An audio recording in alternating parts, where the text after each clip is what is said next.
feel great. I feel wonderful. Good rising, good afternoon, good evening, or good night. I am Taylor Andre. Waking up with Taylor Andre has absolutely nothing to do with the time of day that we link up, but about waking up your third eye with unorthodox conversations leading to universal consciousness. Today is the day that we talk to someone who has absolutely inspired my soul, has awakened my passion and the fire inside of me. His name is Ashawn Dabney-Small. He's a high school graduate. Like, listen, the resume is this big. But his purpose in his life, like the reason why he's here, his soul flame is crazy. So he's a high school graduate and a freshman in college.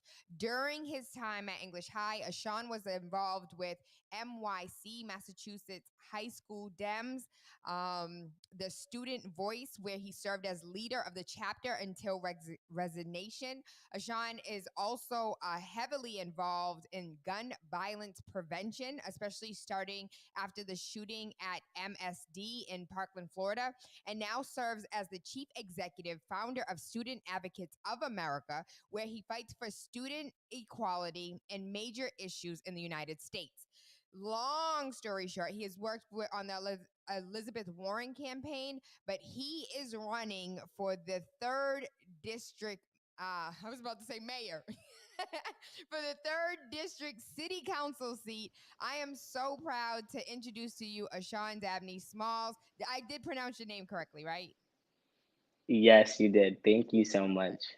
You're welcome. I told you this earlier, but I am super inspired by you. At 18 years old, I wasn't trying to change the globe. Like at 18 years old, I wasn't out, you know, we are the world. You're out here actually like making changes, having conversations regarding policy, doing what you have to do as far as young people having those conversations with gun violence. And I love it. I love it. And the audacity, like the audacity that you have to say at 18 years old, I'm tired of seeing what I'm seeing. I'm going to be the change I want to see in the world. And so, super inspired by you. For those who do not know, like, why? Why at 18 when you could be out here, honestly drinking, smoking, talking, chilling with your friends, but you want to be out here and be a city councilor? Um, well, that was a very, very hard choice.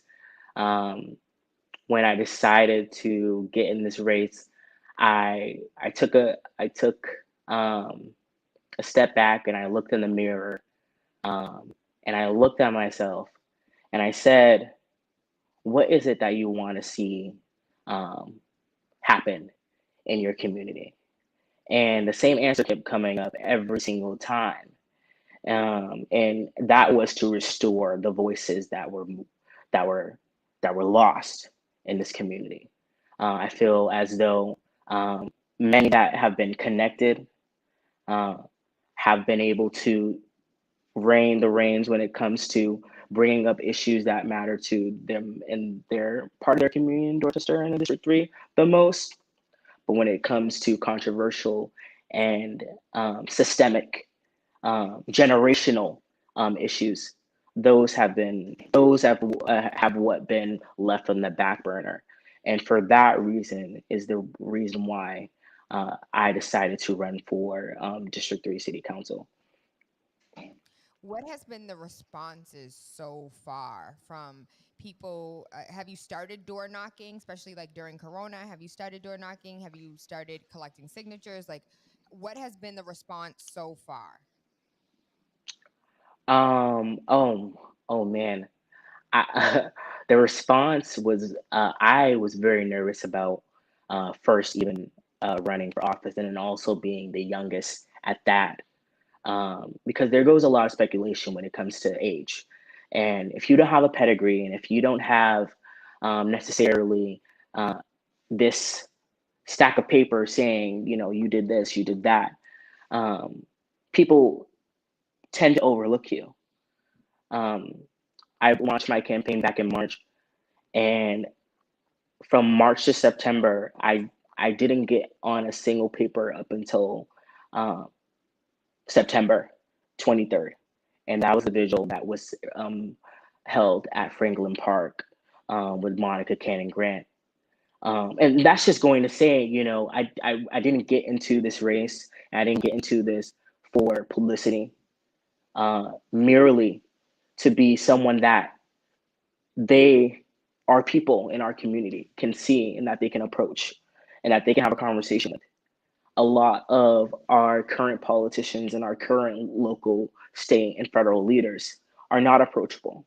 Um, it's been very hard to channel uh, that sort of energy. And so when I was back in September 25th, there was another rally hosted, and I had asked one of the organizers. I was like, "Hey, you mind if I speak?" And just someone who has always been in the background and always watched and always organized from behind the scenes, to see so many beautiful things happen. Uh, I was given that chance to be put out in the forefront. And that day, that night, actually, after that, there were about 4,000, 5,000 people who came to that rally. And after that night, um, I would like to say, or people would like to say, after I got many texts and many DMs of inspiration, people saying that I was inspiration, um, that I sort of blew up as this young, bright kid younger guy running to replace an incumbent um, that has continued to um, not be primaried. And people that have primaried him have fallen short. And I believe that uh, with that being said, and talking about how all of this got started, um, knowing that I didn't seek any publicity and I didn't seek any of that, people from March knew who I was, people that had saw me. I went yesterday to an event, well, 2 days ago to an event down there in New Bean Square. And I wasn't even set to speak there. I was just sitting there, standing there in solidarity, in support of changing the name from Faneuil Hall to another name. And the new Democracy Coalition has been doing a lot of work with that for about 3 years now. And, as I was leaving, before they left, they was like, I want to make sure we shout out um, our young candidate running for office. And I didn't even expect it because I don't look for that. What I look for is making sure that I'm opening the door and I'm opening, um, giving people space to speak and tell their story. And I think that's what a city councilor should be doing. Uh, do I think that has been happening? No. And so for that reason, there shouldn't be, someone that as young as me should be running against somebody who's, going back to incumbency and what that entails. I think that we are looking for new leadership. And I think for the most part, from what I've seen and from what my community has embraced and told me, is I think they're ready for that. Um, and as far as door knocking, we have not started that. I've been very afraid for that because most of my volunteers are older folks.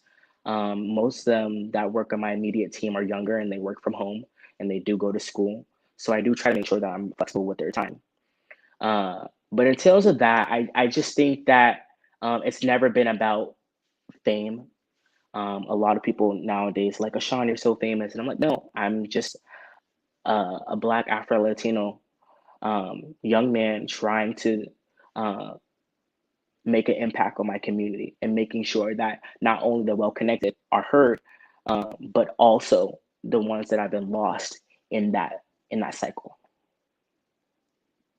So I think as adults, I think we are so disconnected from young people. What are the needs, wants, desires, and the cries of young people right now? And for those who were watching from Twitter, I tweeted that I am proud to usher in a new era of young leadership where we, the elders, have failed them. They are taking the reins themselves and saying, like, we are going to do this thing since y'all failed to do it for us. What is it that we, the elders, have failed to provide for young people? And what is it that young people because from what I understand, there's like a host of young people that are now politically involved and are now looking at candidacy. And I believe I saw somebody saying, listen, I'm about to run for mayor, like all the young people about to take over. And so, what is the battle cry of the youth? I believe the battle cry of, you know, my generation, the next generation is, um, we want to see everyone prosper. We want to see everyone in their communities be able to be heard. And we want to make sure that the issues that are being spoke upon are the issues that are important to, um, their constituents in the community. And when you lose touch of that, you begin to lose touch of why you're there. And you send, and I think a lot of, especially some city councilors. I'm not going to mention names because I'm not here to shame anybody, but I think a lot of city councilors, and I've heard around in the community, have become unapproachable, and that should not be. We had Frank Baker tell, um, a very well known Jerry Hicks, a very well known Dorchester community organizer. He asked him, "Where are you from and who are you to tell me this?" So we don't need anybody in an elected position to ever um, disenfranchise um, their constituents' concern. Uh, and that being said, it's not a black and white issue. Although me being black is always going to be a political statement for me. And I've learned that from Ayanna Presley running for city council when she first did.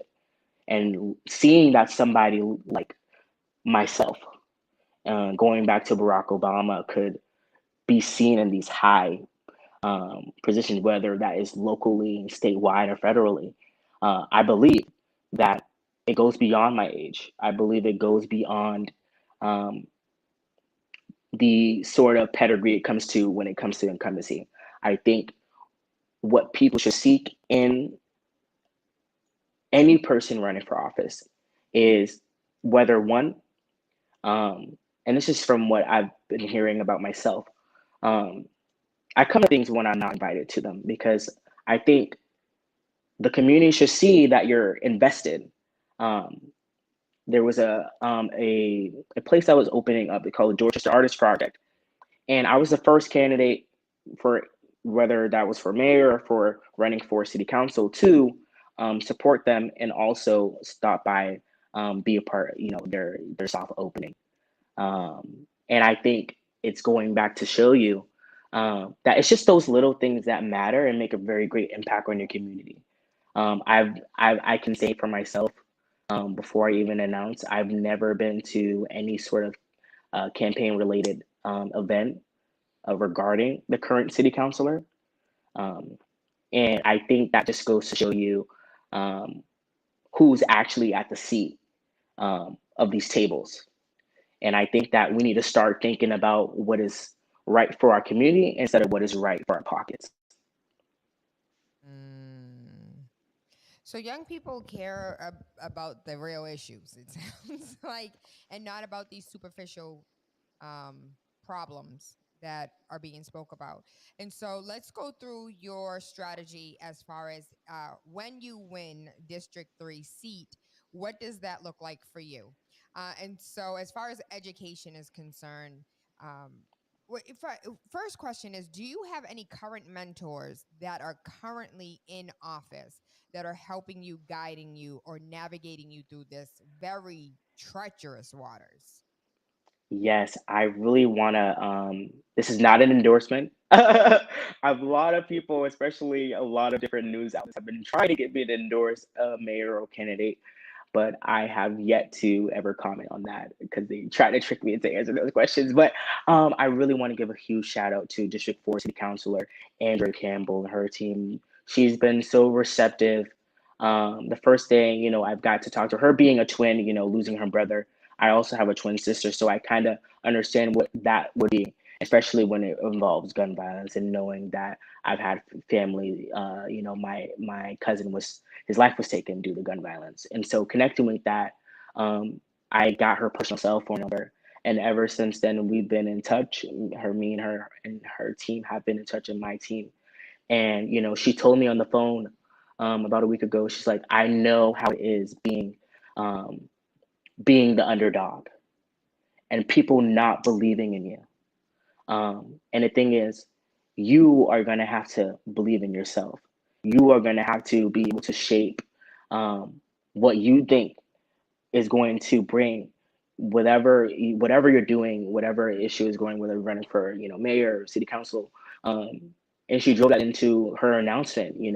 It was a hard announcement for her because a lot of people were speculating that she was running, and I think it just goes like, when you're ready, and I think her offering her guidance in kind of navigating that, I've been from her team and from her, I've been so forever grateful.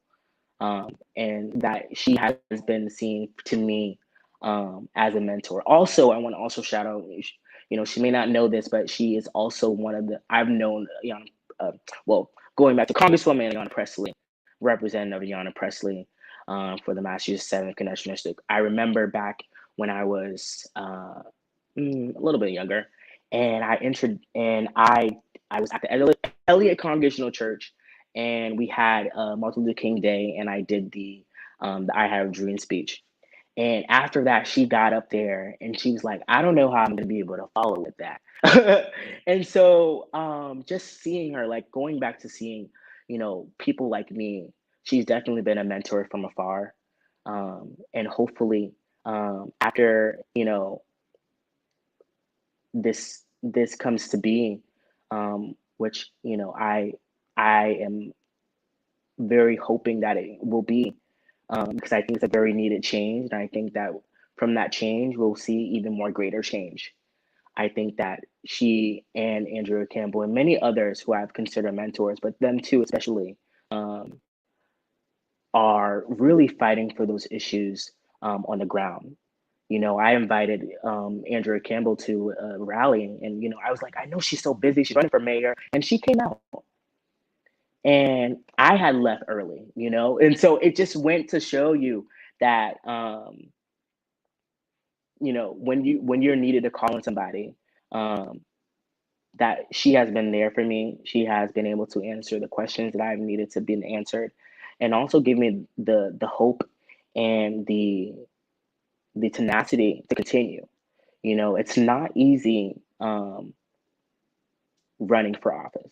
It's not easy because the social media, you always have people who are tearing you down, and you have the people that are lifting you up. And hopefully, the majority of them are lifting you up. And from what I've seen, and from what I've been able to experience so far, I've been uplifted in so many ways, and that's why I keep going. That's been my drive, and that's been my passion. It's always been for the people. Ashawn, yo, you're like little cousin, really doing big things though. I'm adding you to the little cousin list. Thank you. I'm your Taylor Andre. You are tuned into Spark FM Online. We are speaking with Ashawn Dabney-Small, who is the youngest candidate for Boston City Council District 3. We're gonna take a quick break. When we come back, what questions do you have for him? This is about to be your District 3 candidate, boo. What questions do you have for him? What would you like to see? What questions do you have about young people? Because he's super involved. We are here. You can give me a call or you can chime in online, 617-459-0041. We will be right back. You are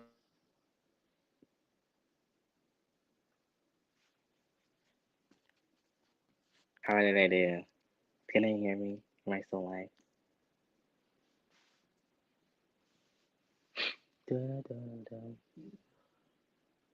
It's on a break. You Once have again, options to stay insured. Visit mahealthconnector.org to compare health insurance plans and choose the one that's right for you and your family. Open enrollment ends on January 23rd. Visit mahealthconnector.org or call 1-877-MA you want to order enroll. pizza or That's Chinese? 1-877-MA enroll. Are you tired of renting and need more of your own space? Are you getting stressful letters or calls from the bank? Does your home require expensive repairs and you just don't have the funds to fix them? Regardless of whether you want to buy or sell, Taylor Andre of Thumbprint Realty is here to help. From saving your home from foreclosure to walking you through the process of becoming a first-time homeowner, Taylor makes real estate easy. With your best interests at heart, knowledge of the market, and a passion for people, Taylor is dedicated and motivated to serve you.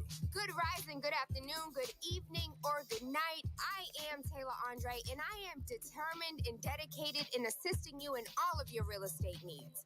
Give me a call at 617-459-0041.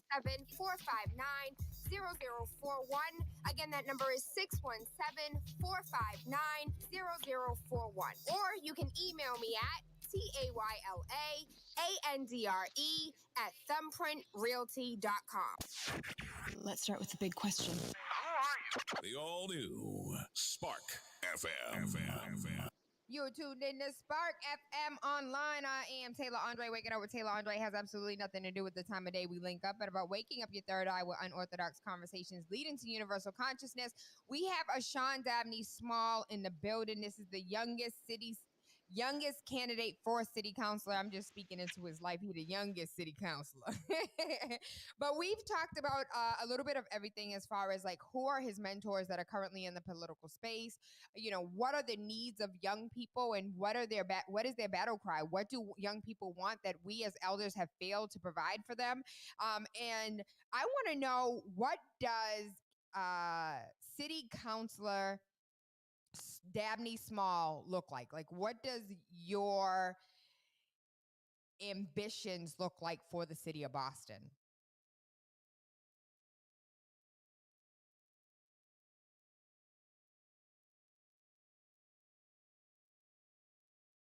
I cannot hear you. Can you hear me? Are your AirPods good?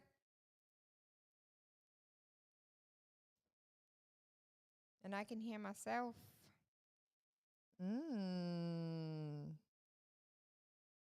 How about now? No. Well, let's get you know what? Oh, you're on your phone. Is there somebody else's phone that you can use? I cannot hear you now. Can you use somebody else's phone and just call me? Can you do that? I'm going to give you my number, and you can call me directly. And once you call me, we'll keep you on video, but have you talking through the Bluetooth. Can you call? I'm going to put the number in the chat. It's 617-459-0041. 617-459-0041. Listen, where there's a will, there's a way. We're going to make it work.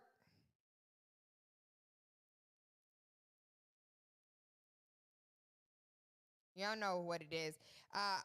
We figure this out every time something like this want to happen. We figure it out.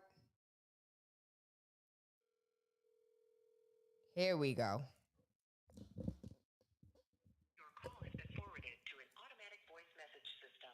You just called from 508, right? I just called back. I'm about to call back again. Your call has been forwarded to an automatic voice message system. 617-459. I don't know if you're trying to call me while I'm trying to call you. 0041. Good rising. Yes. There we go. Listen, where there's a will, there's a way. We gonna make it work, boo. Yes, I'm so sorry. I don't know what happened. No worries, no worries. You didn't do it. You didn't do it. But what does you being in office look like? So basically, my first, what I would like to do, I believe, I want to work with the education system, especially seeing what has transpired in the past 2 months, and seeing that there's a lot of work to be done. In my time in high school, I only had 4 books in high school. 4 books. Ever to grace my presence. And that should not be. And the public school system should be fully Hold on, I'm confused. Did you just say you only had 4 books in high school, like books that you read in school, not books on your own personal bookshelf? Yes. What classes did you have books in? None, except for we had books in our history classes, but those were all paid for by the teacher. And what school did you go to? English high school in Jamaica Plain. And you graduated when? 2019. So less than 12 months ago, Mhm. students had 4 books for school. Mhm. So was this because they were doing some type of, copying pages or printing pages? Like the textbooks were out. I'm trying to make excuses for folks, right? So the textbooks were outdated, and because the textbooks were outdated, they went ahead and was giving y'all like photocopies of other books that are more relevant. No. No. I mean, there were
they're all getting their 24, 35, 60 books.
Secondly, um, my other topic, which I talked about before, I've actually, not came on a story, but I, at the age of 7, was homeless, living with my grandmother. May she rest in peace. Um, and we were out there, on the Methadone Mile strip, and being homeless for a while um, really gave me a sense of humbleness, and being humble about where you come from, and making sure that wherever you go, that you recognize and you understand that that's who you are. That makeup has already been set in stone. It's already been a part of you. You already experienced it, and that's never going to take. It's not going to take away from anything. No matter how much money you make, no matter how much. And I think a lot of, I'm not going to call people out, but I think a lot of people have forgotten about where they came from and what is the necessary work. So when it comes to housing, we need affordable housing. Yes, there's housing everywhere. We have all these nice big condominiums, but and all these big apartment complexes, but are they affordable? There is nothing radical. I made a post about this about 6 7 days ago, which got a lot of really great appraisal. I made a post and I said there's nothing radical about housing the homeless. There's nothing radical about making sure that um, families that don't make a certain amount of money are able to be provided with um, affordable housing. There's no way in the world why we should have more apartment complexes um,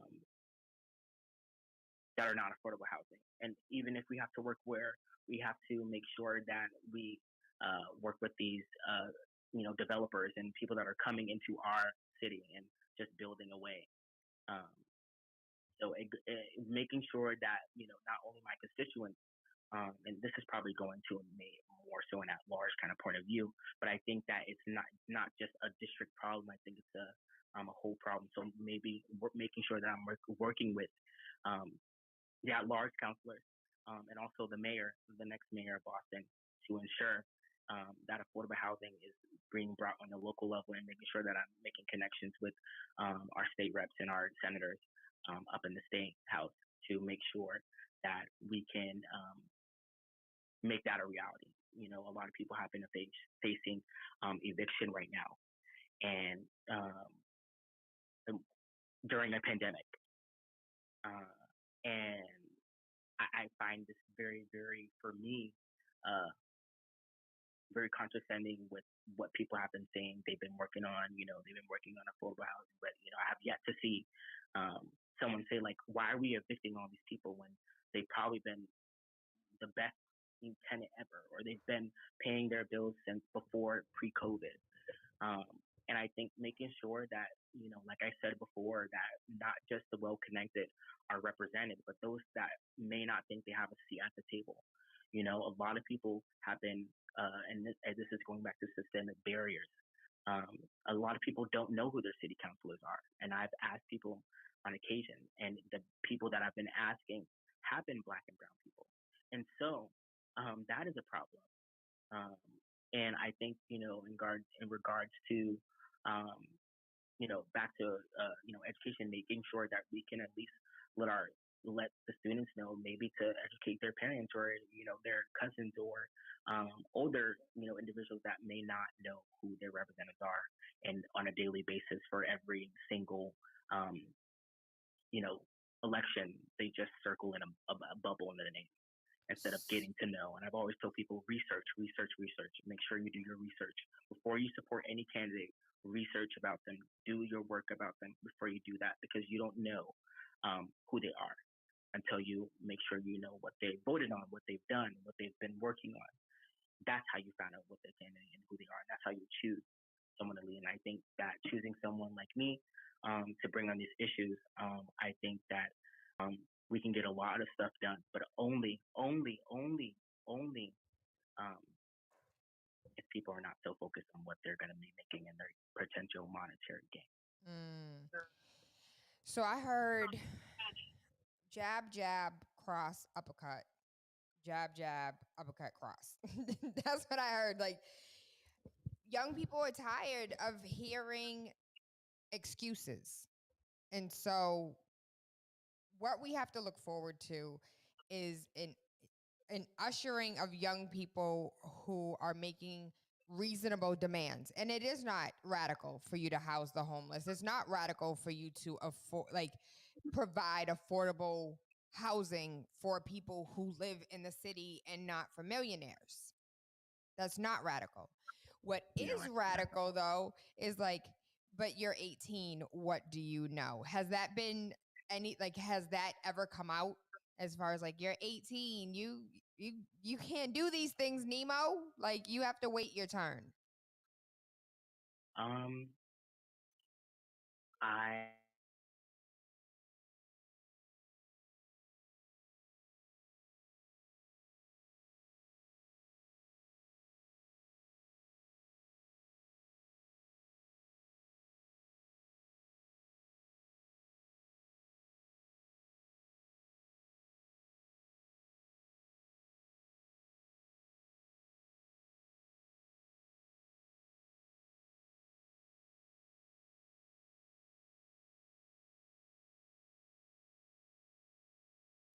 You know what? I think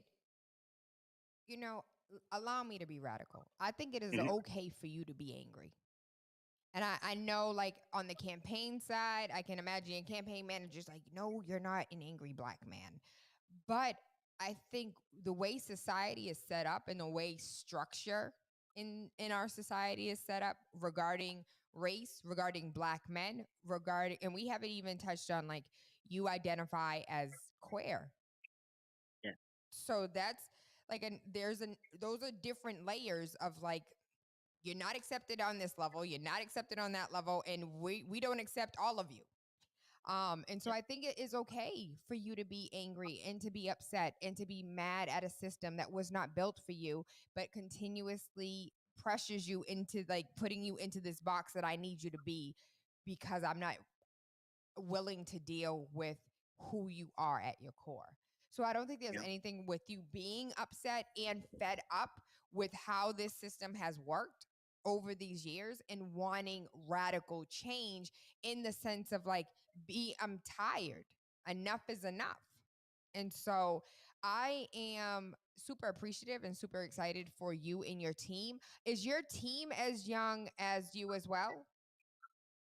I think I have a volunteer who's doing a lot of digital work for me. And that's going to be coming out soon with some policy that's going to be introduced sometime this afternoon and into this week. Um, she is 15 years old. What? Yeah. Um, and then we have um, another student. She is 17, and she is my communications volunteer. She handles all the communications for. She keeps me on my um, schedule because I am not great with um, putting stuff into my Google Calendar. um, Sometimes I need a reminder, and she has been handling that. A lot of the volunteers that have come forth, because this is, this is a people-funded campaign. I don't have all the luxury of, going back to this well-connected people that, Mm-hmm. an incumbent or someone may have, over me, and being like, hey, donate $10,000. Everybody split it. I can't do that. But what I can do um, is give these young and hungry um, youth like me that want to see real structural change. And she can't even vote. That's just going to say something. They can't even vote. And the fact that they are pushing this agenda and they're pushing um, this issue and this narrative, I think really sets precedent on what um, the goal and what is the ultimate um, story is that we want change. And if the person in office now is not going to give it to it, and excuse my language, damn sure we're going to vote you out and don't feel comfortable staying in your seat because you will be next. Um, and that's just coming from, again, a young black man who wants to see some real stuff happen. And if we keep these same people in the office, we're just going to be staring at skeletons at the end of the day, you know. And I think that I think a lot of people, you know, especially some of these at large counselors, I think one of them has about 5 cars. I don't know how that's possible, but I it's never been about the money thing for me. It's always been about how I can help my community. Can I how can I help usher us into this place where um, a mayor doesn't have to spend $2 million on a fundraising campaign for tourism when they don't even tour all of the city. And that goes into Dorchester, Mattapan, Roxbury, the whole 9 yards.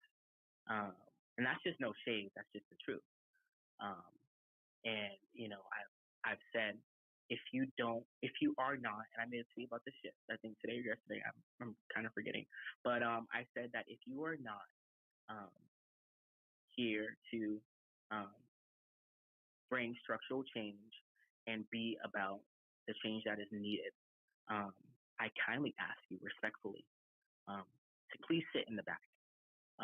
And this is not going towards Rosa Parks or any analogy. I ask you to please kindly step away. Just take a back seat and let yeah. If you're not interested in structural change, then take a back seat so those that are can actually do what needs to be done. So one of the things that we have seen interviewing other city councilors is that there is, it's a drip change. And so what you're seeking is a radical change in the sense of these are the systems that have been in place. They're not going anywhere. And because the way democracy is set up, everything is a slow drip to change. And so how do you, as far as having that be, I guess in a sense like a barrier, because you want change, we want change, young people want change, people who actually care about structural issues want change, but it's a slow burn and it's a smolder. And so how have you prepared yourself for that frustration of this is so simple? For instance, we were having a conversation with and so this is no endorsement, I'm just stating facts. And so we were having a conversation with Councilor Wu, and Councilor Wu was breaking down for us this is what's going on with housing. The mayor wants to build, and because he's the mayor, he can build. At city councilors, we can push back and say we don't want this to necessarily happen, but this is where we are. And so with that being said, that slow drip, that slow burn, not really able to do the things that need to be done in order to change. One of the other things that we learned was the reason why we don't have an elected school board, because of the charter, the Boston charter for the city council. What does that look like? It's going to take at least 4 years to even get it on the ballot. And then after the ballot, by the time we actually change the charter to reflect us having the ability to vote people in, my child's going to be in 7th grade. My 2-year-old's going to be in 7th grade. And so when you have that slow drip, how have you prepared yourself for that? Because as a citizen, I'm still not prepared for that slow drip. And I want change now because it makes sense now.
going on. And even if I have to go and make personal phone calls, my team and I myself, to update my community, a mass send out. I think that is what is needed. And I think that we got to stop hiding and pointing at each other and work together.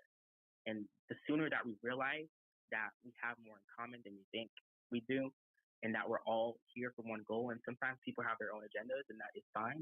But if it's not an agenda of their people, um, then maybe you should prioritize the agenda of the people and what they see in their community that needs to change. And maybe you'll get some actual real change. And instead of these, hearings where we hear 4 hours of of not even testimony, but of people making excuses, and then 1 hour of people trying to um, kind of gravitate and share like, hey, this is a problem, and then get cut off. Mm-hmm. Because When I would like again, to cut in really quickly because we're coming to the top of the hour, but I do yes, want, so for people who do not understand, when you have a state house hearing or when you have a city council hearing, the people that are heard first are not the people whose monies are affected by any and every decision that is made. The people that yep, you hear from first are the everybody with an opinion. Everyone who may or may not have done a study, anyone who may or may not have a connection to the city councilors or the mayor, or like people who take a position versus the community. And so I'm completely on board with you where it should be uh the testimony should be heard of the people first, and then let's get to like the nitty gritty, or even like intertwine them or interweave them. And so you get a full balance, because it's like once the mayor speaks, once this like big name person speaks, like everybody leaves. And the people, we the people, are not heard on this thing that you had a hearing for. So you had a yep, hearing to listen to what's going on in our community, but then you just didn't give us the time or space or opportunity to be heard. And yep, so I just wanted to clarify. So for those who did not understand what he meant by like, there's a hearing, but there was no testimony. And it's because they have a lot of the experts talk, a lot of like, from a group home standpoint. And it's like, hold on, but what about from the kids living in a group home standpoint, and not the actual business and the entity and yep, the corporation and the nonprofit that's actually receiving the monies, and not listening to the people that the monies are supposed to be going to? exactly. And And so, that is what it has always been for me, and it's not been, you know, I would rather not speak and let the whole hearing or whatever event it had to be about the people, because people don't. And again, I'm gonna say this until the day I die, whether in office or not in office, um, they have the power. People have more power than people realize. And when you vote based on, like Yana Presley said, you vote based on your condition. You vote based on whether you receive adequate affordable housing, or whether you've been assisted with that. You vote on whether um, there's been a increase in gun violence, or whether there's been a decrease in gun violence, and who supports that and who doesn't. You have to make sure that you vote, and that you also educate yourself, um, and that you're not afraid to ask questions, because I've had many questions, and um, and I'm not no expert at anything, but what I do know is that I can go down and talk to my community and be like, hey, what is it that you see that you think should be a priority, or what do you think has been a problem? And I think once we stop necessarily thinking that oh, we're city council, like we have all this power, um, the real power belongs to the people. And once you start prioritizing that, um, and once you start making it known, I think that's where we're going to be able to move.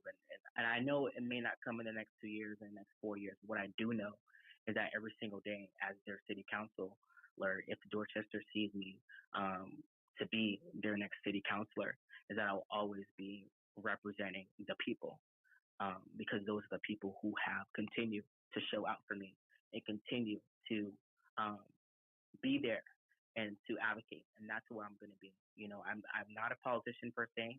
I am a person who is an advocate, and also someone who has had the experience as a survivor um, of rape, also a survivor of homelessness. I was adopted at 7 years old. I know these stories, and the story behind the reason why I'm running is the exact reason why I think I am fit, and I think I'm ready to um, be able to take on such a task, because I believe that there is change, and the change only starts when you see somebody taking the lead. And I think that when we take that lead and when we grasp into that handle and that mantle, our district and hopefully these next new faces that you will see in city council um, will be the representation of what real community should look like and what real change and structural change should look like too. Ashe, Ashe, amen. So I have a question. Forgive my ignorance. I do not mean to be disrespectful in this question, so I just want to Yeah. apologize if it comes off in advance. One of the things that I've been seeing in the news a lot recently is like there's no Black agenda, but the LGBTQ has like this agenda and they push their agenda forward and get ish done. And so, as a Black man who does identify as queer, I would like to get your standpoint on like, as far as the narrative that there is no Black agenda, but the queer community has an agenda and is able to execute their agenda. Like, have you seen truth in these narratives? And I'm wondering, whatever the queer agenda is, if there is a way to hijack that agenda and bring it over to the Black agenda so we can go ahead and execute on this side as well. I mean, I think that there has been a Black agenda, so I think it has been broadcasted and uplifted as the LGBTQ agenda. No, because going back to calling out and highlighting something that has continued to again um, oppress um, certain people in a certain stature, and so happens to be that they look like me or you. Um, and should that be? No. Um, has it been instilled in our since the founding of America? Yes. So this is just not a local issue. This is a whole big systemic, deep rooted issue. And I think the only way you're gonna start pulling out those roots and putting in a new seed is, like I said, electing people that are going to be able to pull out those roots and cut down that tree of oppression and of a society that is not for change, but rather stay and repeat itself. And like I said again, if you can't stay with the times, then you are not needed. And this is not in any way disrespectful or trying to be disrespectful to anyone. You are just not needed, and the future isn't for you. And I'd rather you take solace in some place where you can do those things, because I can't tell you how to feel. I can't tell you how to be. But what I can tell you is that the things that you talk about and the things that you do are not going to structurally make our city, our communities a better place. And that will continue to provide fear, trauma, and also provide and instill that separation. And so I just want to point this out. My generational wealth as a Black man right now is $8.56, but also being Latino as well is $0. But basically, adding that up together, it's still $8.56. Just to point out there to all the people that are listening here, just know um, that when if God sees me and Dorchester does see me in District 3, uh, when I take that mantle, I won't be just carrying myself there to that seat. I will be carrying my family, my constituents, my friends, the fallen loved ones, the sick, the elders, the senior centers, the small businesses, the Black small businesses um, on my shoulders. I also want to also put out there um, Dudley Cafe in Nubian Square is about to be closed down in 2 weeks. And they're a black-owned business. Again, So hold on, Dudley's. Oh, Dudley Cafe, not yes, Dudley. Uh, so Leon, I believe it's called. no, I'm thinking of the bakery. Oh, Dudley Cafe, that is the bakery there in Nubian Square. They also serve food as well. I don't know if we are on the same kind of we're What's the talking about one the same. across the street from Black Market? Yes, that is Dudley Cafe. And the other one that's up a little further, that's in the Oh, okay. I Bruce think you're Boiling talking. Oh, I know building. what you're talking about. You're talking. I know it's a coffee joint. I know what you're talking about. So that's not the one that is affected, but the one that's across Dudley Cafe, like with the big ass, good ass cookies. The one in literally smack dab in the bowling building. Oh, okay, so that one's not Yes. the Dudley Cafe by Black Market. That's the one in the Bruce Bowling building. And that one's black owned and about to shut down. I thought they were doing like better than everyone else. That is not what I've heard. And I'm urging city councilors to invite people out to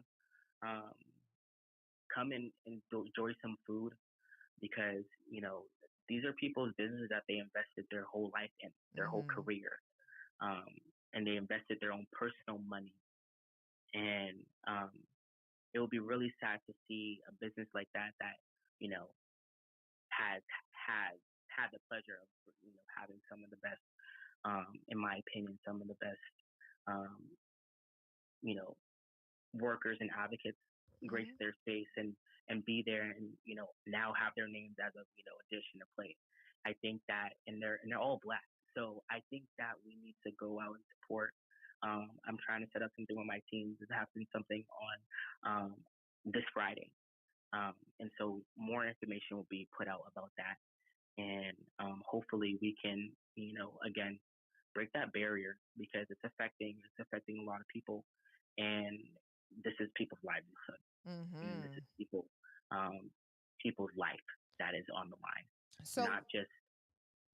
I'm sorry, so I just want to be clear. So Ashawn is, instead of talking about how you could go to his website and donate money to his campaign, he's talking about how you could save somebody else's business. So I just want to be clear as far as like what you look for in a city council, and so we're wrapping up the show and he's like, yo, don't forget to go support Dudley Cafe. Like, not even mentioning, go to the website, make sure you send me some donations, help me with this door knocking, help me with some flyers. He's over here talking about help this business, this black owned business, so they don't close. And I think that is so admirable, and it's a testament to who you are and who you will be as the 3rd District City Councilor.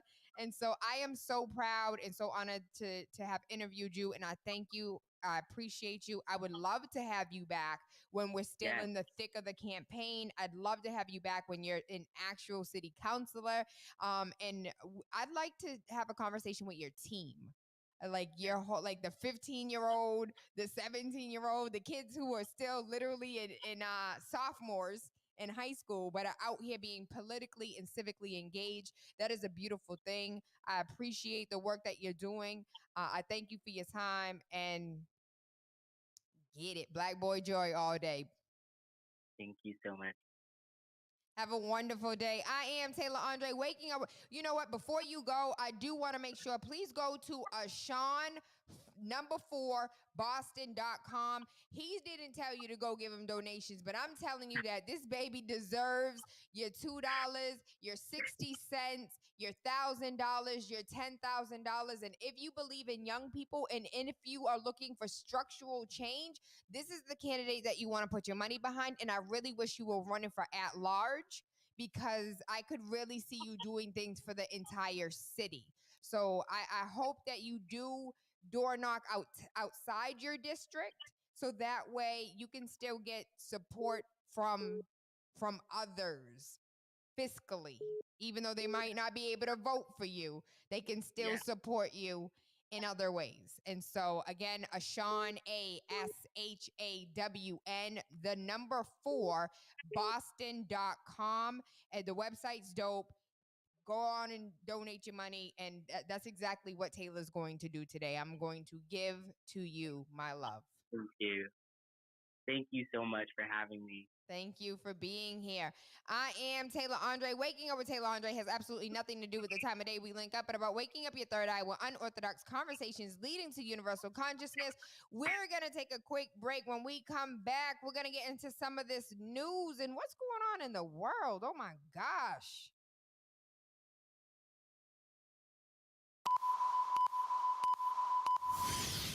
Spark FM.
currently visually watching, I want you to screen share and take a look at these beautiful, oh my gosh, stunning people that live 800 miles from, and like, doesn't this look like a movie? Doesn't this look like something that came out of like a Warner Brothers film or doom doom doom doom? What is that? MGH? This look like, and this is who they are. This is how they dress. This is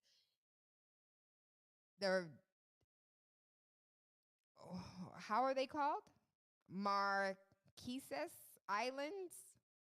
Y'all know we gonna do the correct pronunciation. I'm not butchering nothing else this year or next year.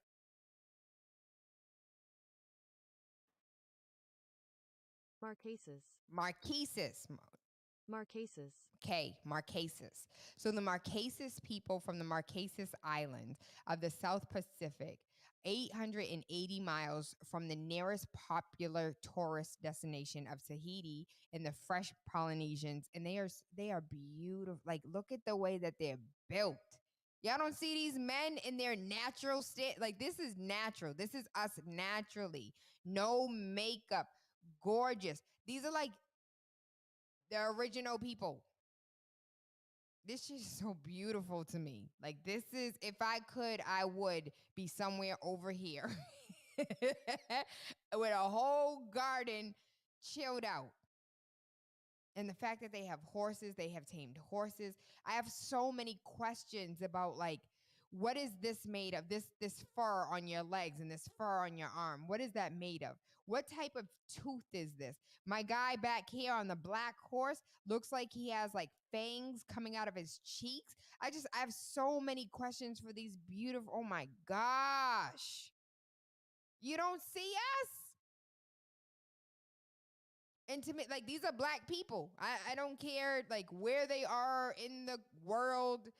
You know, these are black folks. And they are beautiful black folks. Y'all don't see this. Ain't nobody else in awe. Just, what you doing? Nothing, just living my life. This is no, y'all ain't feeling me. Y'all are not feeling me. No shoes, no drawers, no bras, nothing. Jumping on a horse. Look how far, like, this is where they are. By themselves in the world, by themselves. And you don't think for 5 seconds, you see where they are? By themselves? You don't think for 5 seconds that we looked very similar here before Christopher Columbus brought his ass and started claiming things that did not belong to him? Beautiful people, absolutely gorgeous. I wonder, is this ash? What is this ash? What does it mean? What are these teeth? Where did you get them from? Like, how did you make nobody, you're not on the same page as me. Nobody sees this beauty, this gorgeousness.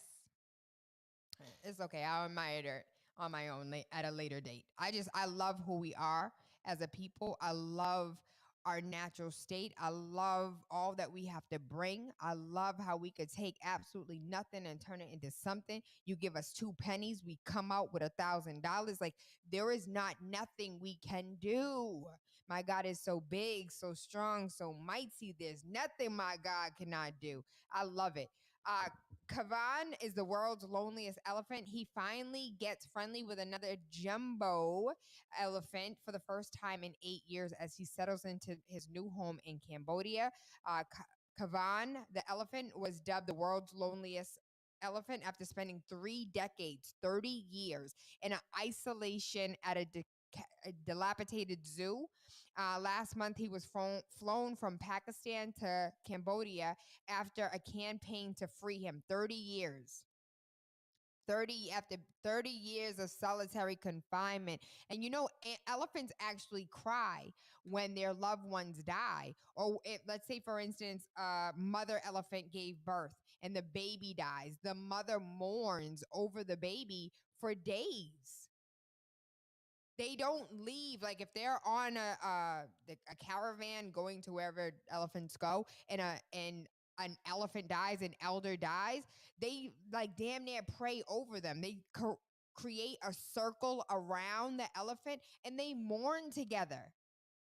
When we sit here and we think that we are the only intelligent creatures on this planet, when we disregard life, we disregard human life, but we even more disregard animal life and do not think for 5 seconds that they have feelings, emotions. But elephants are not dolphins have feelings and emotions and express sadness, and whales express sadness. Like these are animals that we capture, that we not captivate, confine, like SeaWorld, like situations like SeaWorld.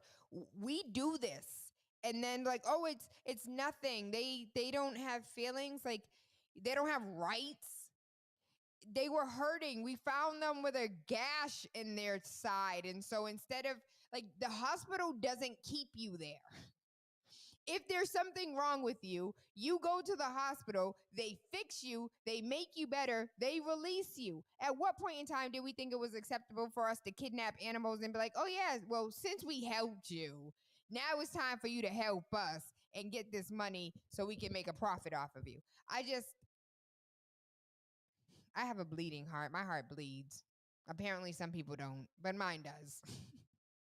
So shout out to the elephant who finally has a friend after 30 freaking years of solitary confinement, actually eating good food. And shout out to the people who donated to bring this 450-pound, 4,000-pound elephant to some sanity. That must have been a lot of money, because I know, like, to if someone dies and you try to send them to the country back so they can be buried in their country, like, that stuff is super expensive to travel a casket. And so I don't even want to know like how much it was to carry an elephant.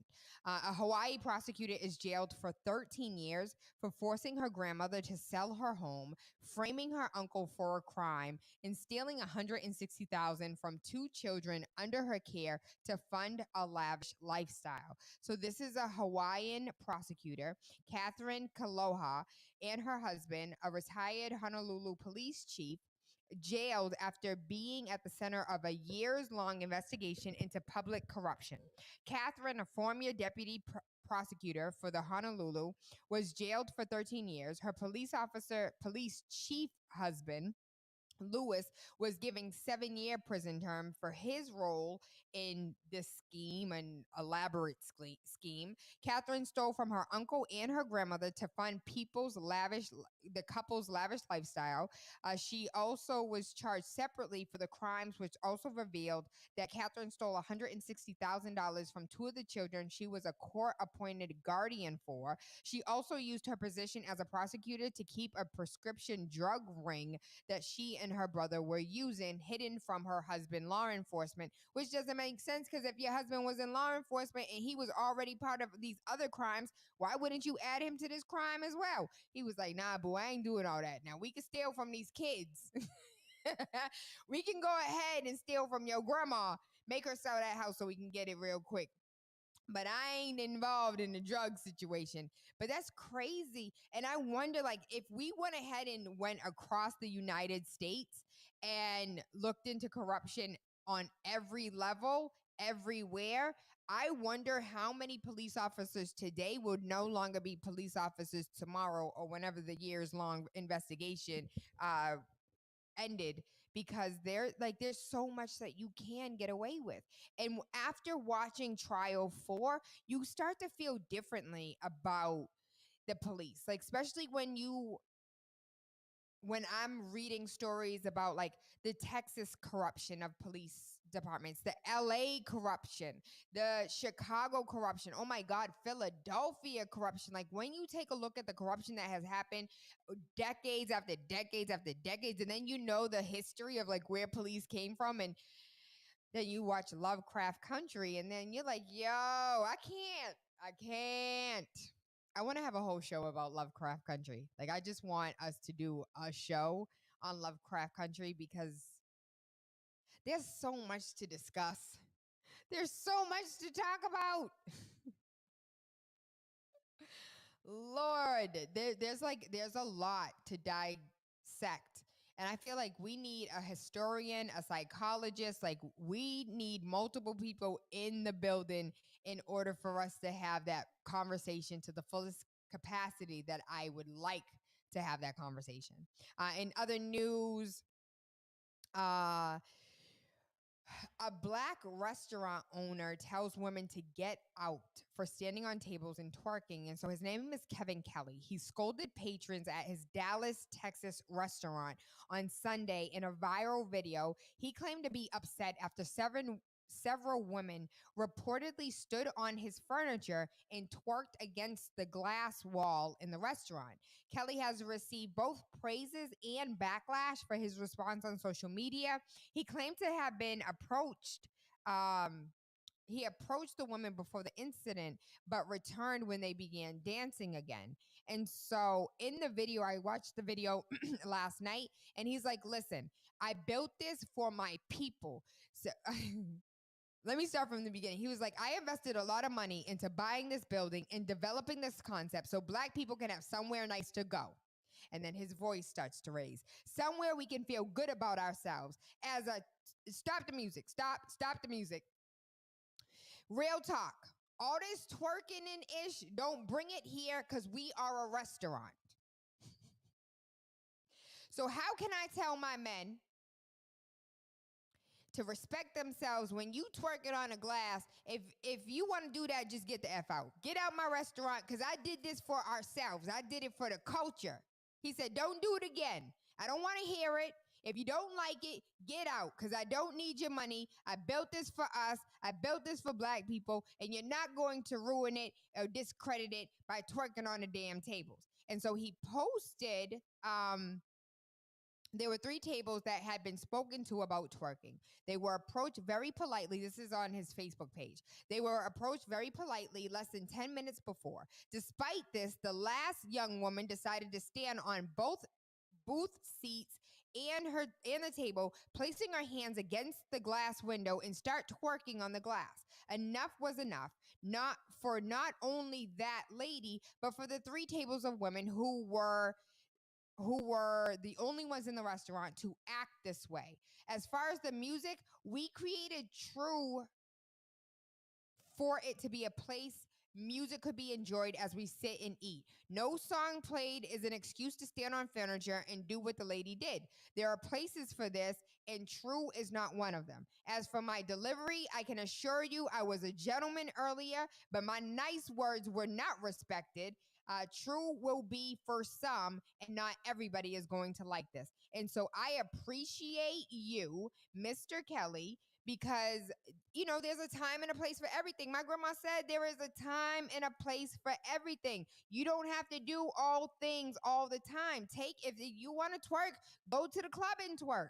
The restaurant was not a place to twerk. And if he came over and nicely told you, like, listen, I create as a black man, and he said that I bought this building. Do you know how many restaurant owners do not own the building in which that they conduct business? And not just restaurant, just period.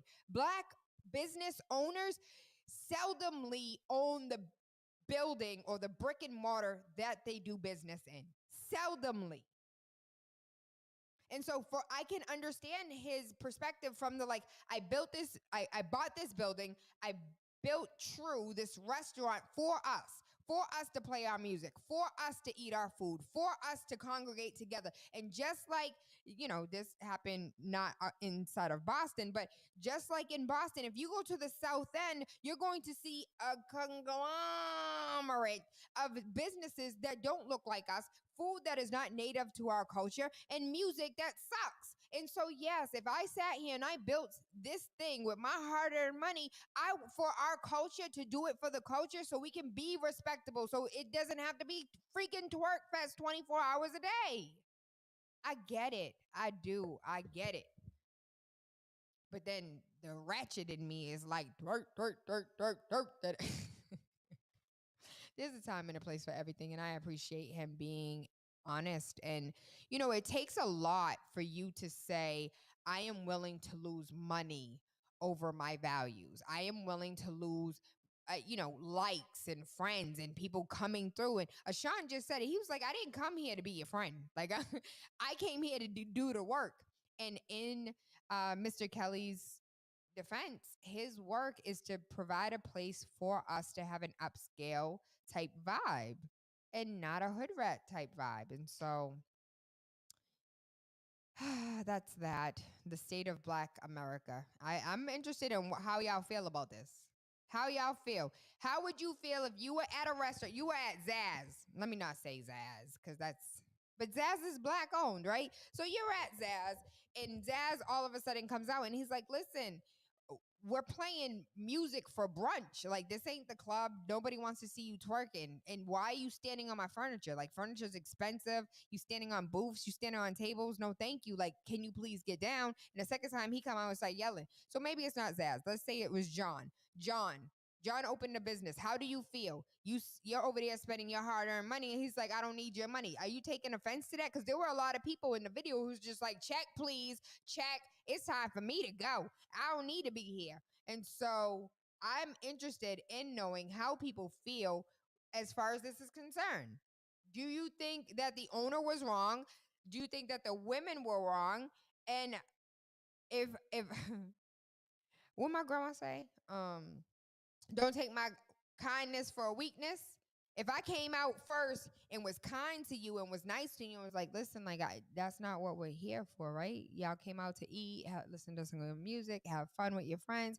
Like, please don't do all that twerking. Don't be standing on my table. Don't be standing on the booth. Like, have a little respect, not only for my stuff, but have a little respect for yourself. How do you feel? How are you taking that? Do you care? Do you not care? The excuses that if a restaurant doesn't want patrons to hop on furniture and twerk against walls, then they shouldn't serve alcohol or play music. This is actually being said by adults. Does anybody else see this as ridiculous behavior? Because I be here for the comments. I really, really enjoy the comments. He's not wrong. As a restaurant owner, he wants a specific ambiance. Twerking is not it.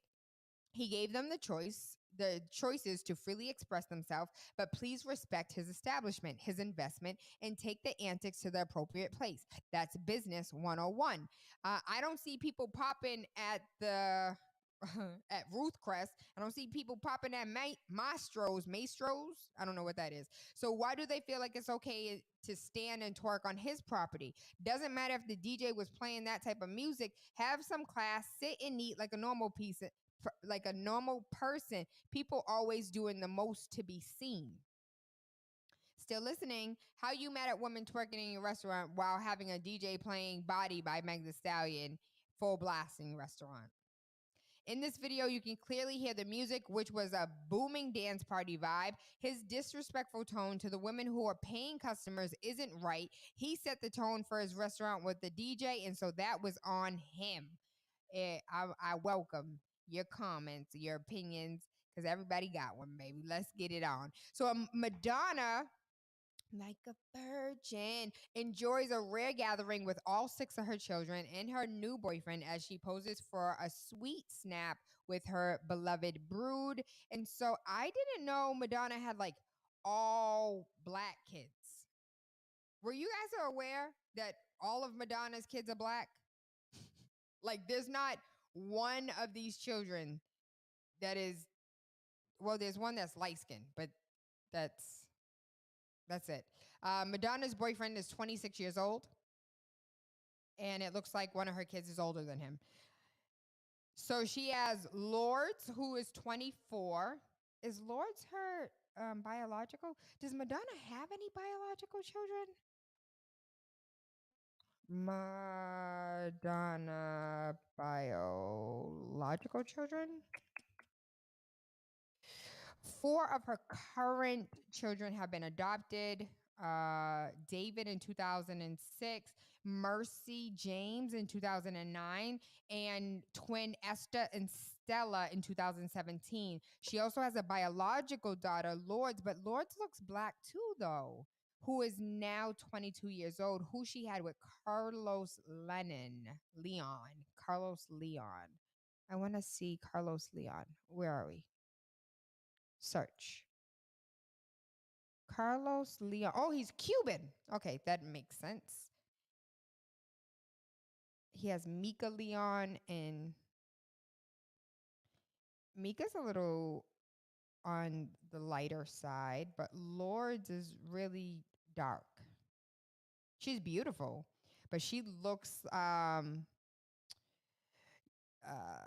Egyptian. Madonna's daughter Lourdes looks Egyptian. She's absolutely drop dead gorgeous, and she looks like Madonna when Madonna was younger with black hair. But I did not know she had 6 children. 2 of them are biological, but what's the so the other biological one is not here in this photo.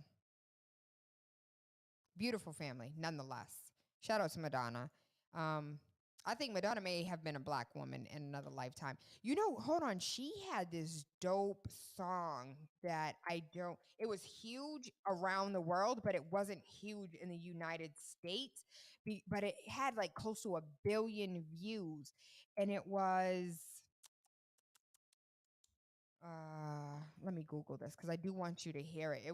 I loved it. It was Madonna's, Donna, it's a Cape Verdean song. Yes. Yes. Here it is. I'm going to go ahead and play with you because it's absolutely gorgeous.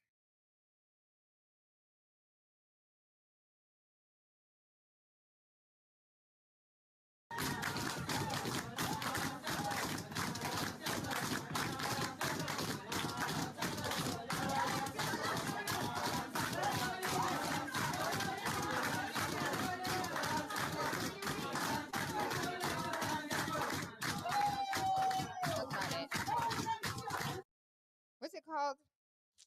I just had it. It's Bucana.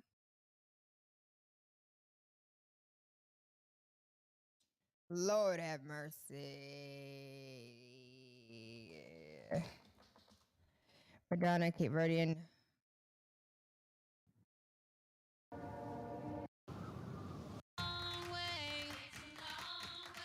It's a long way.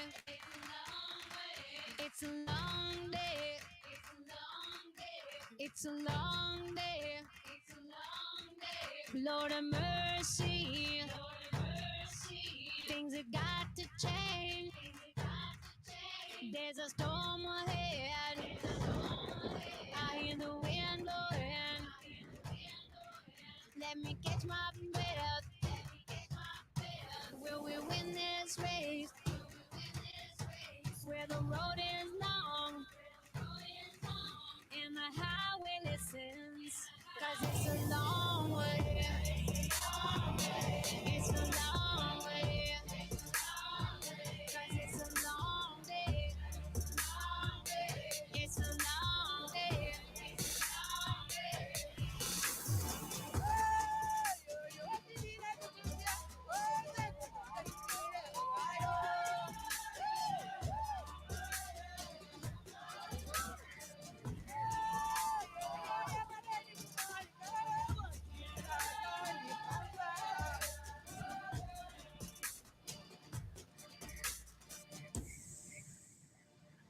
I was up all night. I said a little prayer. Get that old man. Put him in a jail. Where he can't stop us. Where he can't hurt us. Will we stand tall? Underneath this tree. 'Cause it's a Hey, hey, hey. Y'all ready for it? 'cause it's a long way. Hey, hey. It's a long way. 'Cause it's a long day. It's a long day. Or will we chase the freedom? In the right way. Will we stand together? It's a new day. So don't judge a human. Stay in their shoes. And if you have a dream,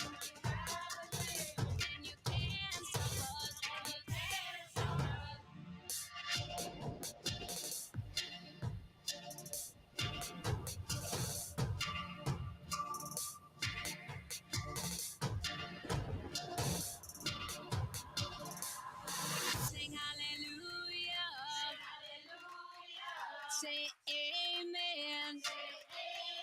Say hallelujah.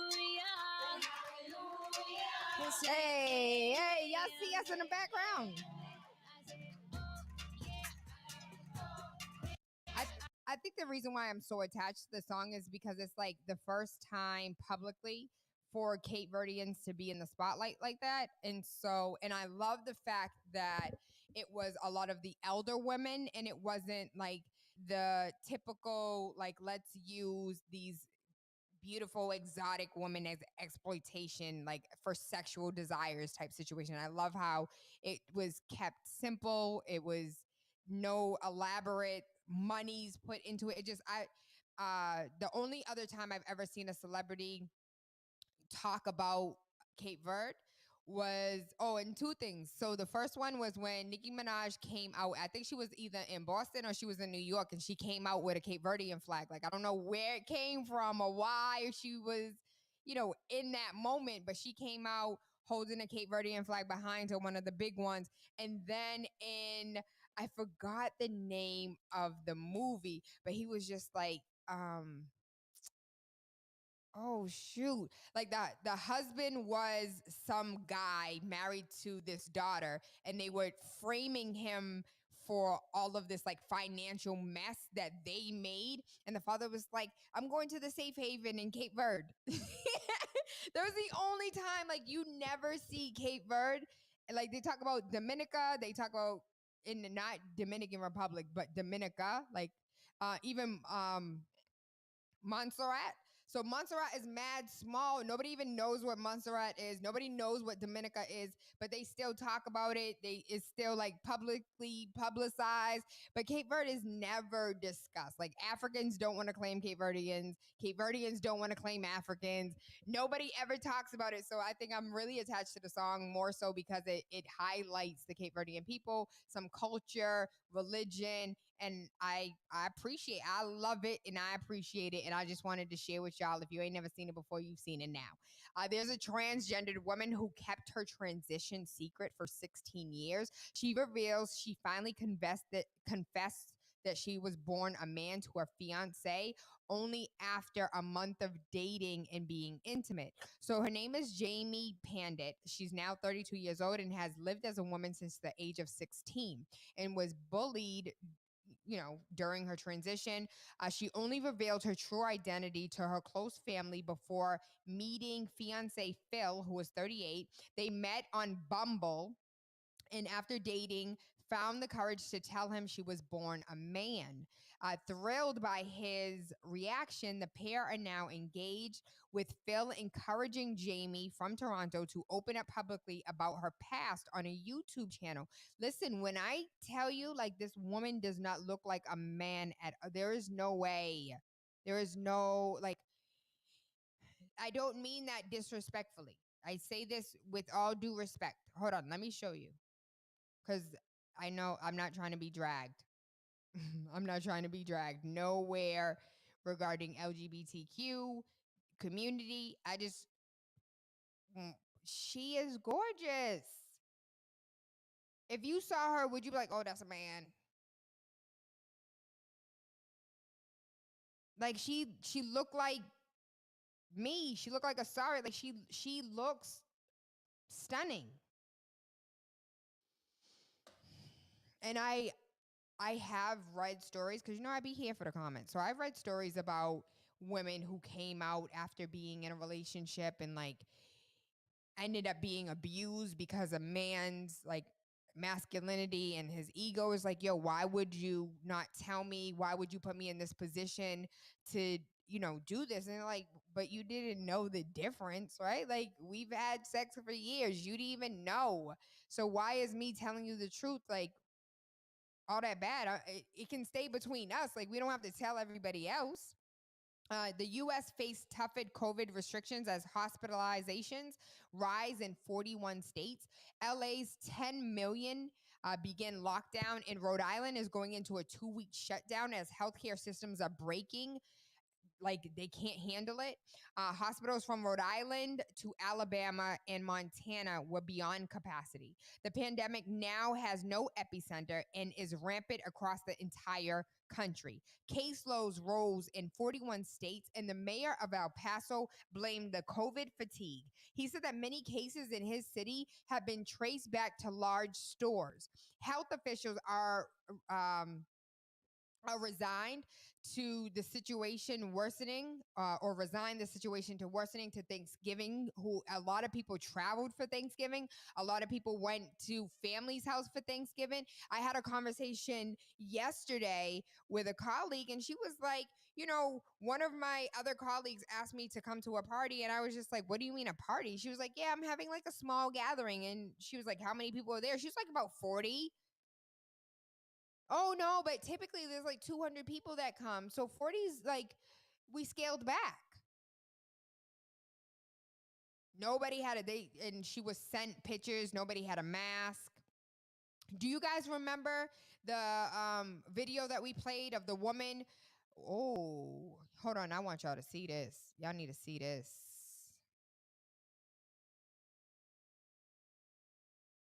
This too much. This is a convention center in Rhode Island. How you social distancing this though?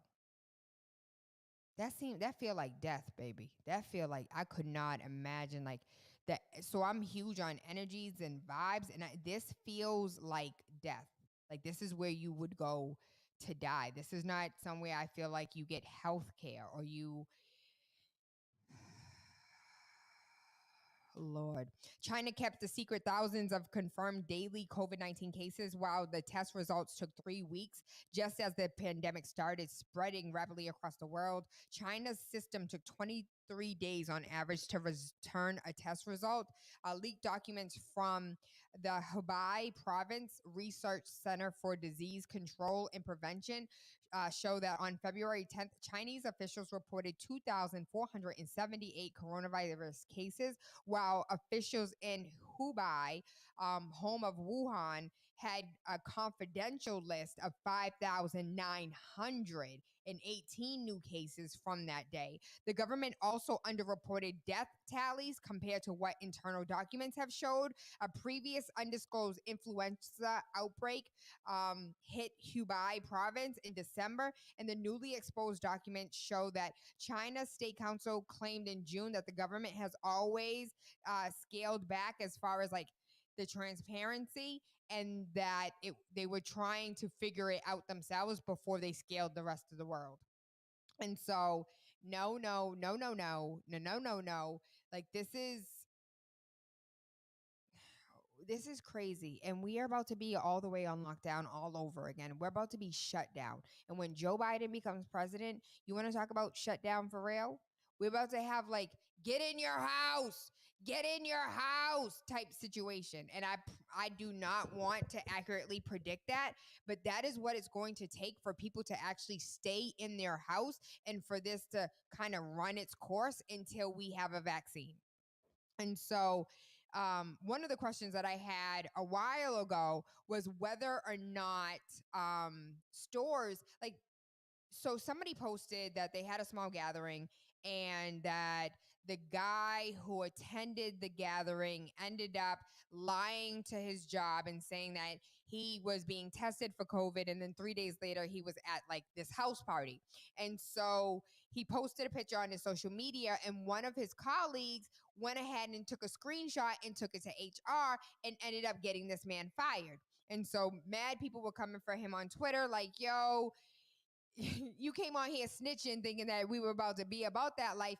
Now, like, how many people are having gatherings and not posting it on social media and not losing their job?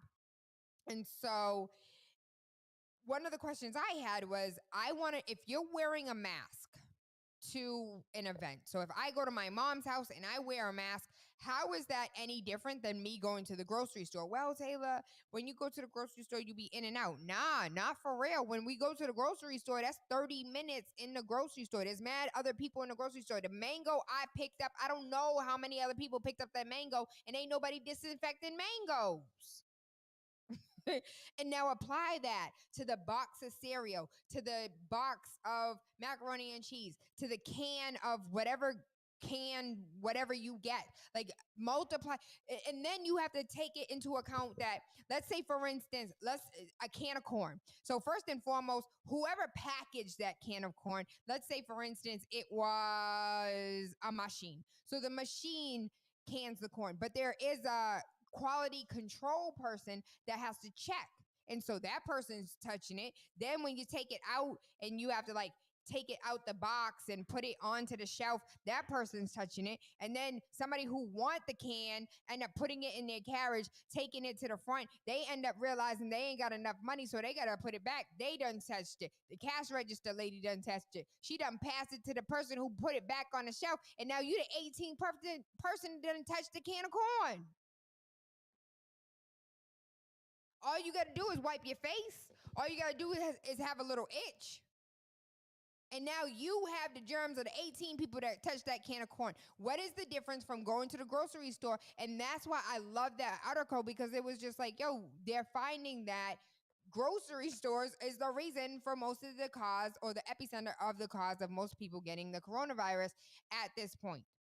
So aside from everyone just trying to have fun and be with their friends, I digressed, because we're coming to the top of the hour and I want to finish these stories. And so a teenager, 18 years old, was attacked by Meryl Streep's nephew. I don't think Meryl Streep's nephew properly reflects Meryl Streep. I don't know. Maybe he does. But her nephew in the Hamptons is this gentleman was her nephew beat up a Latino, and now he is unable to work. He can't attend college, and he has medical bills up to 130,000 years old. His name is David Peralta. He's 18 years old and was hospitalized with severe head trauma and needed emergency surgery after the altercation with Charles Harrison Streep, 31 years old. Streep, the nephew of Meryl Streep, allegedly spewed racist rhetoric when he violently attacked David on August 24th after a road rage incident.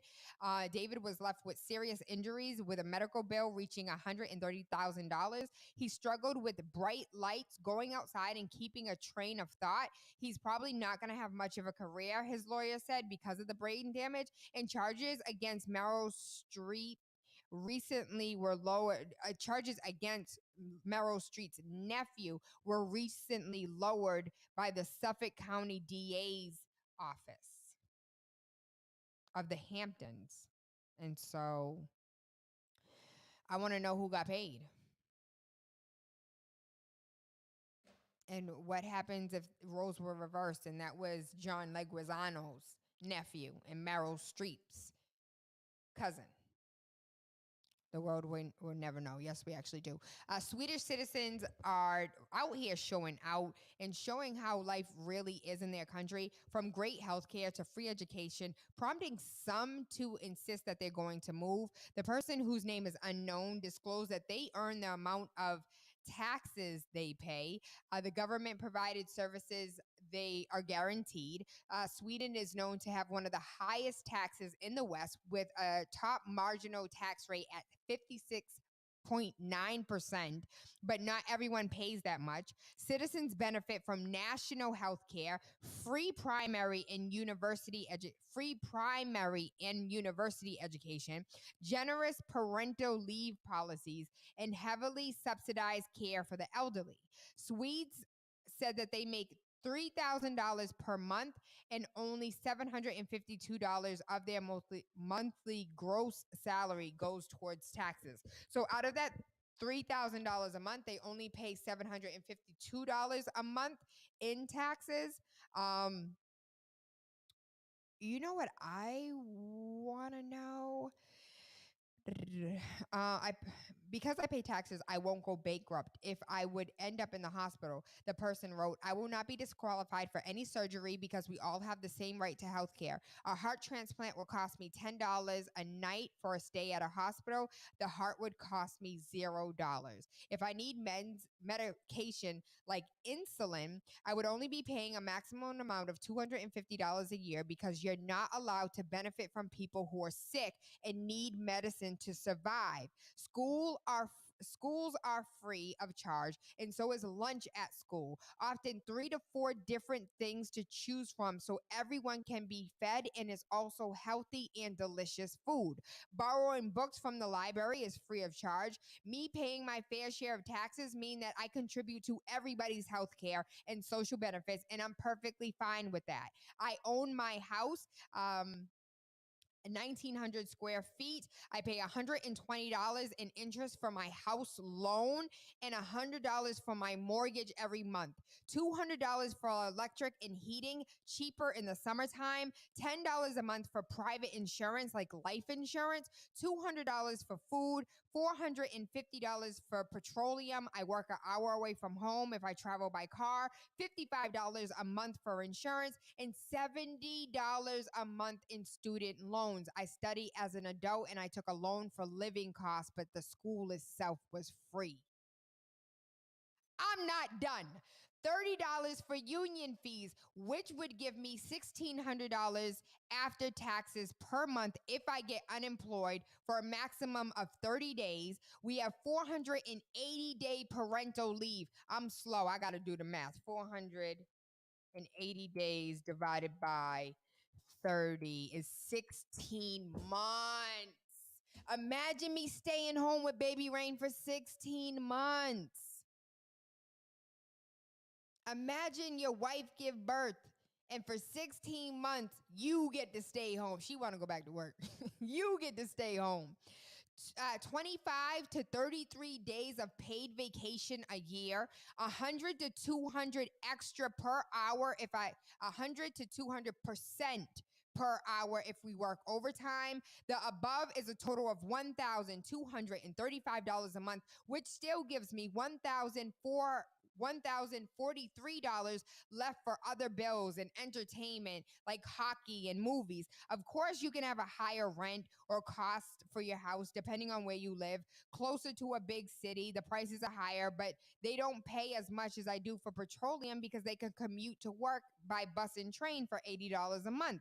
I don't mean to rub salt onto your wounds, which is a Swedish saying, but to give you info about a whole community and yourself included, and you can and will prosper from paying taxes, which involves looking out for everyone's interests and not just your own. If I'm healthy, I can work. If I work, the company will be successful because I contribute to it. If the company is successful, they will make money. If they make money, you will get a raise. Although this is sometimes something you get every year in Sweden to level out other things that may have increased.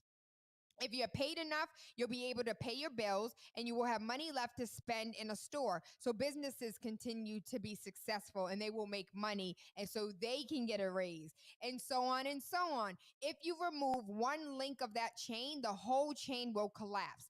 That's what Trump's 1% of the rich are not understanding about economics and the benefits of paying taxes, not minimizing them, and universal health care. This was a beautiful, beautiful, beautiful post that I absolutely like. This is what, when we were interviewing Ashawn, this is basically what he was saying. It's not radical, it makes sense. But what did Asaria say? I can't even do her accent. There's no stopping capitalism. Capitalism is what it is. There's no pausing capitalism. And so I hate that this is where we are, but it's definitely where we are. And I wish I had happier news to share with you. But I don't because this is life right now. Can I tell you that being someone that the FCC has contacted directly, I am super excited that Ajita Pai is leaving telecom. He is leaving the FCC. And I'm super excited about that because I have had interactions with the FCC and I wasn't a fan of that interaction, but I am excited to see him go. We enjoyed you. We have come all the way to the top of the hour. The last thing I want to leave you with is NASDAQ seeks more diverse boards from listed companies. The companies would be required to have at least 2 diverse directors. One would have to be a female, and the other one would have to be an underrepresented minority or an LGBTQ. And so I would like to say, I would like to go a step further. According to 2018 Board Diversity Census from the Alliance Board of Diversity and Consulting, from women held 22% of the Fortune 500 seats in 2018 compared to 20% the year earlier, and 16% in 2010. White men held 66% of Fortune 500 board seats in 2018. Blacks held 9%. Now, if we're having a real conversation about structural racism, then making one of those people women is not about diversity. You can't call women diversity when you, as a woman, let me be clear. I have seen too many times that when you say diversity and you add a white woman, you are bringing in her ancestors, her husband, her brother, her son's ideologies with her. So is it really diverse though? Question? That's a real question. Is it really diverse when you bringing in a white woman who is doing the bidding of a white man? How diverse is that? Blacks held nearly 9% of the seats in 2018 compared with 8% in 2010. So in 8 years, 1% increase for black people. This is like black men and black women, 9%. And I can almost guarantee you that out of those, that 22% of women holding Fortune 500 seats in 2018, I can almost guarantee you that out of that 22%, 98% of them were white women. I leave you with that. And so I am really excited that NASDAQ is calling for people to have more diverse boards, and it has to be at least a woman. And aside from a woman, it also has to be an underrepresented minority group. But if you have a white woman that wants to be called she, they, them, then, you know, that's also a queer. So now you have 2 white women and one considers herself queer. That still does not increase the percent of the 9% of black people that hold board seats. But that's neither here nor there, right? I am Taylor Andre. Waking up with Taylor Andre has absolutely nothing to do with the time of day that we link up, but about waking up your third eye with unorthodox conversations leading to universal consciousness. I thank you. I love you. I appreciate you. I hope you guys have an amazing day today. It is absolutely beautiful outside. The sun has not come yet, but guess what? It is like 63 degrees outside, and it is gorgeous. It is beautiful. I hope you have an amazing day today. I thank you. I love you. I appreciate you. Mwah.